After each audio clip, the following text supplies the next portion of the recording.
All right, pleasure to be joined now by the man who I would say is the unquestioned leader of the Memphis defense this year, William Whitlow Jr., 2024 First Team All-AAC Conference. We're going to hit on some big picture stuff in just a second, but let's talk about the here and now at the moment. 2-0. Yes, sir. Good second half against Georgia State. Probably mediocre first half by your guys' standards. Yes, sir. Where do you think you guys stand big picture as a defense right now? The big picture, I feel like we're still about to keep going into building the final product of our defense, honestly. Because, we're never going to be our finished product yet because it's only week 2. We are a different defense from spring to the summer to fall camp to week 1 to week 2 and so on and so forth, honestly. So we just gonna keep trying to stack out the good things and eliminate the bad things throughout the whole season. Saturday, you get in the locker room, some coverage breakdowns. I'm sure you guys didn't play the way you wanted to. You're up 1 at the half, but is there anything that needs to be said by you in that locker room to light a fire under anyone, or set the scene for me there? It's good, the guys already know what we messed up on, what are we gonna do to correct it. Now we just got to get a boost, really, emotionally, just saying, all right, look, we got this. Come on, we know we're not playing our best ball. Go out there, put the best thing on display.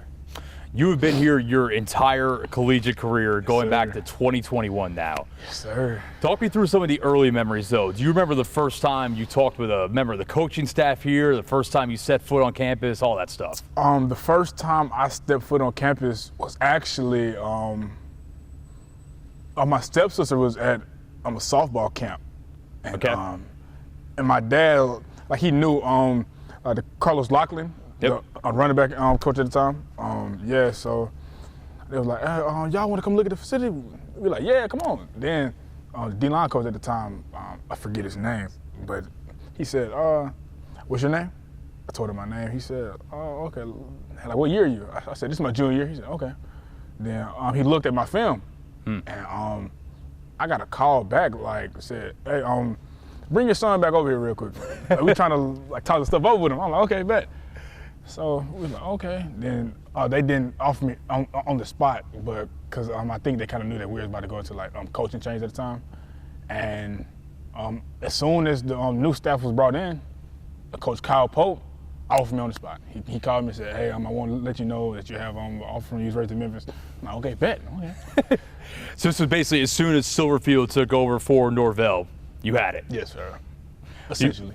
So you're listed right now at, and I know the website can, the weight can fluctuate. We never know what the website says, but you're listed at 6'2", 260 at the moment. Yes, sir. What were you when you arrived on campus? Oh, I was heavy.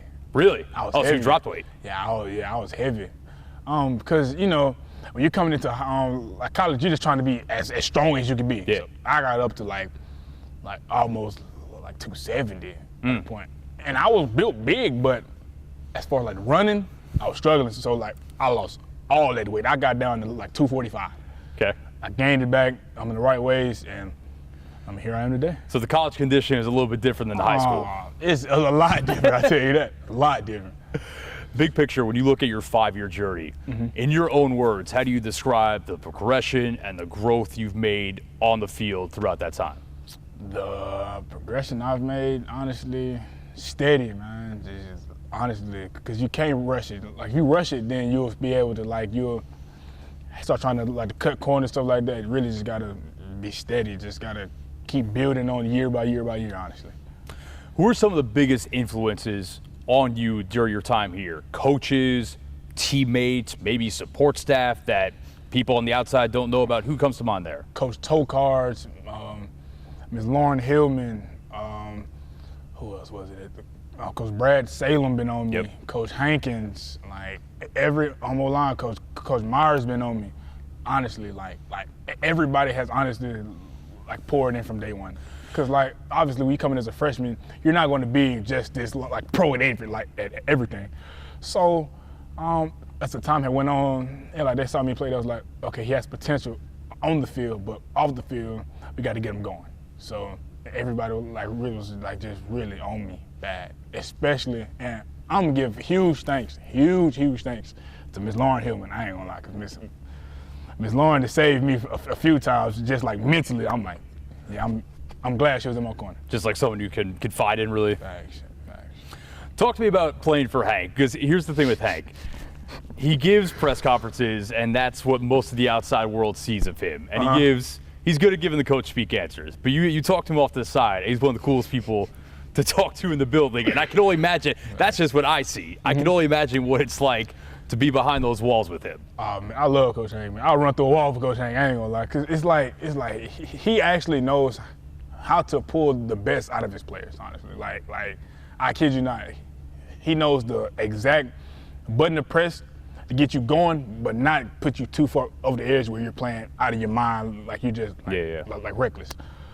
Man, but I will say it's hard to play for Coach Hank, honestly, because honestly he is a form of a perfectionist, honestly. Yeah. Like he wants everything to be precise. Here, then you do this. Like he's big on once you do this, then you gotta do this. So it's hard, but I wouldn't trade my dog for nothing in the world, man. Wouldn't trade my dog for nothing.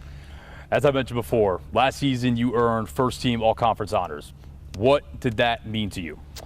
It means, now it means nothing now, because like it's a whole new year, new players in the conference. You don't know what's gonna happen.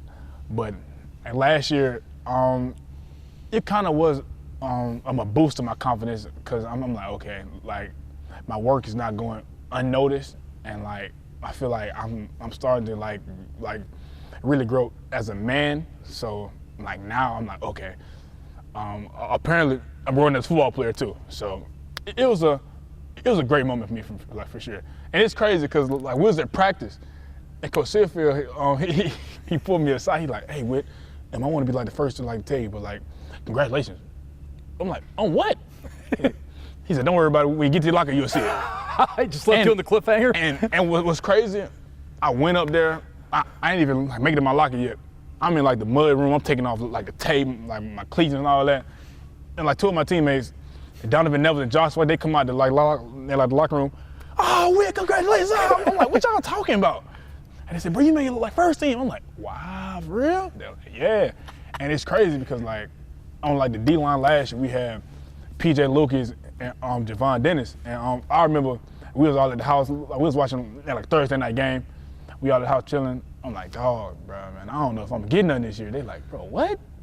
Bro, you gonna get some. I'm like, bro, I might get like honorable mention, like third team. They said, bro, Whit, come on. I'm like, dog, I'm being so for real. And then they were like, well, we gonna see. I'm like, bet. And sure enough, we saw. I was like, okay, y'all told me. Okay. They were right. Yeah, that was right, man. But honestly, man, it was a blessing, man. I'm not gonna make it too big of a moment, but it was a blessing. For sure. Let's talk about your very short-lived time in the transfer portal this offseason. Okay. The thought process when you make the decision at first. Talk me through it. Oh man, it was a stressful decision, honestly. And I cried. I ain't gonna lie. Cause it's a life-changing decision where like, okay, you're about to uproot your whole life and go learn a whole new scheme in a whole new city with a bunch of people that you don't know. And I was like, okay. And at that second, I felt like I just needed to see what was out there. At that second, I talked it over with my dad and my brother. They all agreed on the same thing. And then I talked over with the staff. They was like, well, we respect it, honestly, because the year just had, we respect it. And then it's like they knew that we was going to a rebuild, so they understood my uncertainties and stuff like that. And then they told me, well, whatever you decide, you always have a home in Memphis, no matter what. So I was like, okay, bet. It kind of put me in easier spot, honestly. Yeah, but you have to. I imagine the thought process is, with frankly the life-changing money, or at the very least money that can make you very comfortable playing college football right now, and potential opportunities that can come from potentially finding a new spot. You gotta look and at least explore a little bit, right? Yeah. And I feel like I'll be doing myself a disservice if I didn't.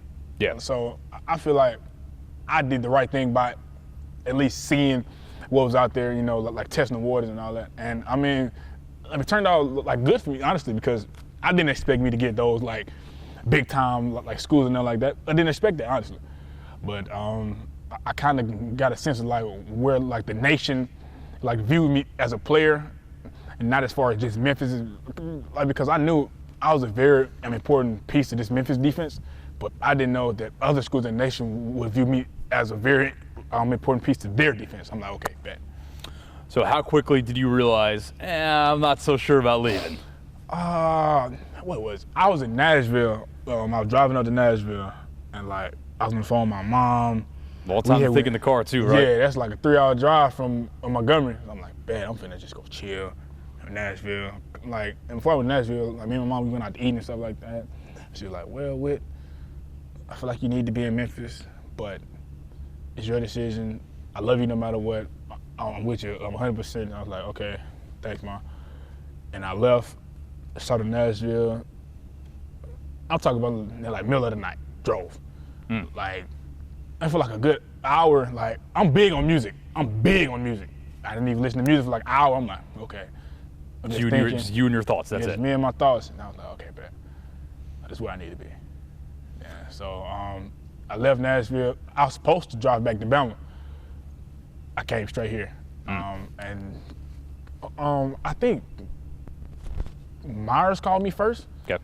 Because Myers like, so man, like, we cool, man. So like, what we got going on, man?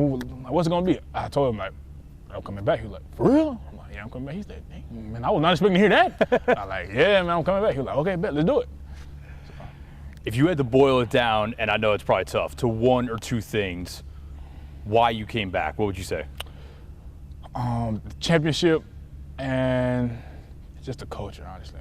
I feel like this culture is going to pull a lot out of me, to where, especially as a leader now, because in the past years I've been just a leader, like by like my play and stuff like that. But now, like, I have to step into like a new role as a human, where like I have to, like if I see a guy, like a young guy who's down on himself, I gotta go pick him up, you know, like to where like years in the past I'd have been like, oh man, he'll be all right. I'm going through the same stuff. But now I'm looking at it, okay, my situation's bad, but I need to really just put mine to the side and go uplift him and make his situation bigger than mine. So, you know. Did anyone give you a hard time when you came back, though? They gave me a hard time. They gave me a hard time. Oh, look who's back. Oh, look who tried to leave. I'm like, all right, okay. So you said last year, I mean, you were one of the unquestioned leaders of the defense. But you come back this year, you've got the all-conference honors, and you are quite literally the only returning starter on that side of the ball. How did that change things for you as far as a mindset, the approach, and I imagine the level you thought you had to raise your game to? I've changed a lot because I can't afford to have a bad day now. Because if I have a bad day, the whole D-line has a bad day, and the D-line has a bad day. Because they're all looking to you. Yeah. So like D-line, we have a bad day, now the linebackers. Then it goes to like the DBs. Now we've wasted a whole day as a defense, honestly. So like, it raised my game to a new level, like where like, I feel like I have to be a perfectionist, you know? And that's my biggest thing. Like, I don't like to mess up. And in the game of football, you're gonna like mess up, but at least like when you mess up, go like balls to the wall, like full speed, like you have to. So I'm like, okay, bet. Is the leadership role and being one of the unquestioned leaders, if not the guy, do you wear that as a badge of honor of sorts? You have to. If you look at it as a job, then you're not gonna be like in my opinion, truly invested in it. So I feel like you have to wear it as a badge of honor because you looked at the team and those guys chose you. So like when we pick like team captains, like the team chooses. So like it's really from like the freshmen in like the back of the team meeting room to like all the way down to the guys in the front with you. So I'm like, okay. So I've been really chosen by my peers as like, okay, when it never goes hard, we're looking to you. Yeah. I'm like, okay, bet. So like I have to wear it as a badge of honor.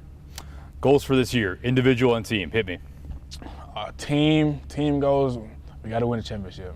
And we have to like really just go 1-0 every week, honestly. Can I follow up on that real quick before we hit on the individual stuff? You guys have come close the last couple of years, had teams with pretty high expectations, haven't reached the conference championship game yet. For someone that's been on now 5 Memphis teams this year, how badly does the fire burn to finally get over the hump? It burns hot, especially because I know I don't have another year to come back on. Right. So like everything has to be now. Like we have to win now. We have to win every week. We have to win every day, every period of practice, every meeting, every like walkthrough, every like rip in the weight room. We got to win it. So like it burns hot, honestly. Anything individual comes to mind? Individual. I'm not really big on individual goals yet, man. Yep. You know, like I'm just trying to really do my best to put the team in the best position, and where we finish it is where I finish, honestly. That's what I got. In this day and age of college football, very few players stay their entire career at one spot. You came in with a player that did that last year in Seth. Obviously, the quarterback doing that gets a lot of attention, but you fall in that boat as well, and you've been here for 5 years now because you redshirted your freshman year. Yes, sir. Why are you one of those guys? What is it about you that made you stay at one spot the entire time? And as a follow-up to that, what would you say to maybe players out there that think maybe you have to level up and you have to change schools for your career to be a success in college? And you've shown that doesn't have to be the case. My biggest thing is just, man, be where your feet are, man. Just don't overlook stuff. Like no matter what the situation is, don't overlook stuff, honestly. So, man, the biggest thing is just be where your feet are. And the biggest reason that I'm still here today is because, like, okay, like, I had like a moment where, okay, well, we could go get more money, bigger programs, bigger tradition, all that. But at the end of the day, my dad, he told me, like when he dropped me off, he said, no matter what, finish what you started. He said, don't hit my phone in the middle of August saying I want to quit, none. If you want to do that, wait till May. And then, so my biggest thing is, okay, he told me that when he dropped me off, so now I'm like, okay, like, now it's time to actually go finish like what I started, honestly. Well, good stuff, man. Anything else you want to throw in before I let you go? Nah, that's about it for me.